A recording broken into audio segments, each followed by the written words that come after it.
Good morning po. Tayo po'y mag-aral ng salita ng Diyos. The book of Romans, chapter 6, verses 6 to 8. Alam natin na ang dati nating pagkatao ay naipako na sa krus kasama niya upang mamatay ang ating makasalanang pagkatao at nang hindi na tayo maalipin pa ng kasalanan. Sapagkat ang namatay na ay pinalaya mula sa kapangyarihan ng kasalanan. Kung tayo'y namatay ng kasama ni Kristo, naniniwala tayong mabubuhay rin tayong kasama niya.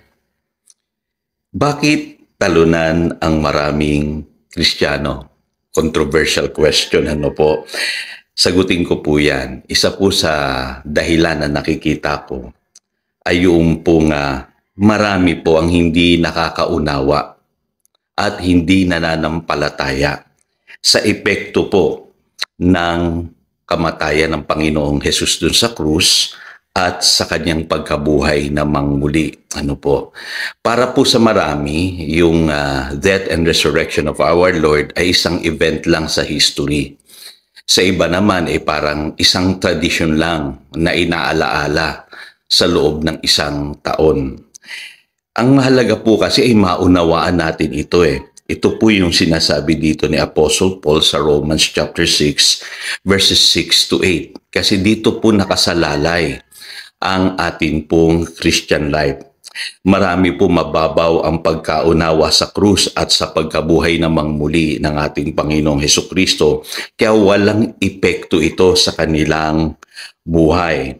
Kadalasan nga po na naririnig ko para sa kanila po laging sa future lang ang effect po ng ginawa ng Panginoong Hesus. Ano po ang naririnig kong kadalasang sinasabi ng maraming Kristiyano, laging sa kabilang buhay lang tayo magtatagumpay, magiging ganap at liligaya. Dito sa lupa, maghihirap tayo, lagi tayong talunan. Walang pag-asa. Alam niyo po, mali po yun. Kasi hindi po yun ang ipinangaral ng Panginoong Hesukristo. Ano po? Kahit sa mundong ito, merong tribulation. Pero ang sabi ng Panginoong Hesus, magalak kayo. I have overcome the world. Kaya tayo pong mga nanalig sa Kanya, magtatagumpay po sa mundong ito. Ano po? Tandaan po natin na ang Christianity, it impacts the past, the present, and the future. Ano po? Jesus is the same yesterday, today, and forever. Yung pong sinasabi na Hebrews 13:8. Ano po? For instance, paliwanag ko po sa inyo, ano po? Dun sa krus, ano po? Yung ating nakaraan, tayo po'y napatawad na, napawalang sala. Ano po? Yung epekto naman ito sa present, ano po, tayo'y ginagawang banal ng Diyos, ano po. At in the future naman, ang epekto ng ginawa ng Panginoong Hesus sa krus, tayo po'y magiging ganap at perpekto. Mababasa niyo po yan sa Romans chapter 8, verse 30. Tayo po'y na-justified, napawalang sala, sinasanctify ng Panginoon sa buhay na ito. At the same time, someday, ano po, mararanasan natin yung total victory over sin dahil tayo po ay mag-glorify.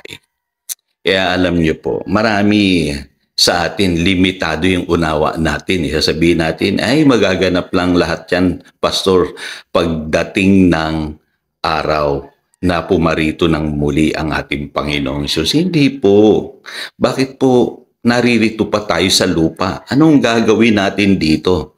Nandito po tayo sa lupa para ipamuhay po yung aral ng Panginoong Hesus, para talunin natin ang kasalanan, pagtagumpayan natin ang kasalanan, daigin natin ang mga gawa ng kaaway, mamuhay tayo ng banal sa harap ng Diyos. At lahat ng yan ay posible dahil po sa epekto ng kamatayan at pagkabuhay na mangmuli ng ating Panginoong Hesus. Paliwanag ko rin yung resurrection. Ano po, nung tayo'y na born again, we already living a risen life. Ano po? Ibig sabihin yan, sabi sa Ephesians chapter 2 verse 5, we were already raised with Christ, made alive in Christ. Ano po? At sa Ephesians chapter 1 verse 19 to 20, ipamuhay natin dito sa lupa yung recent life na sinasabi sa Colossians chapter 3 verses 1 to 3. At someday, ano po, tayo po ay bubuhayin muli ng Panginoong Hesus yung ating katawang panlupa.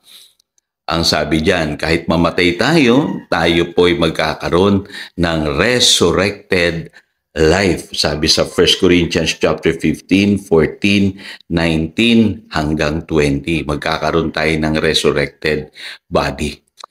Alam niyo po, yung epekto ng krus at nung resurrection ng Panginoong Hesus, hindi lamang po yan in the future, maging sa buhay na ito.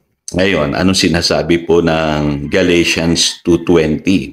I have been crucified with Christ and I no longer live but Christ lives in me. The life I live in the body, I live by faith in the Son of God who loved me and gave Himself for me. Pansinin niyo po dyan, I live by faith. Kung paniniwalaan lamang natin yung ginawa ng Panginoong Hesus na siyang nagmahal sa atin at namatay para sa atin, maipapamuhay po natin yung totoong matagumpay na Christian life. Tayo po'y manalangin. Dakilang Diyos, salamat. Alam ko po sa loob ng isang linggo na pinag-aralan namin itong mga katotohanan ito, yung iba marahil ay naboring dahil inisa-isa namin yung epekto ng pagkamatay at pagkabuhay ng Panginoong Hesus sa aming mga Kristiyano. Pero salamat ngayon na uunawaan na namin ito pala ang sikreto para maging matagumpay ang aming Christian life. Lord, ite-treasure namin ang mga katotohanang natutunan namin. Salamat, Panginoon. Yan po ang taimtim naming panalangin in Jesus' name. Amen. Again, ito si Pastor Jojo nagpapaalala upang daluyan tayo ng pagpapala, manatili tayo sa kanyang salita. Good morning.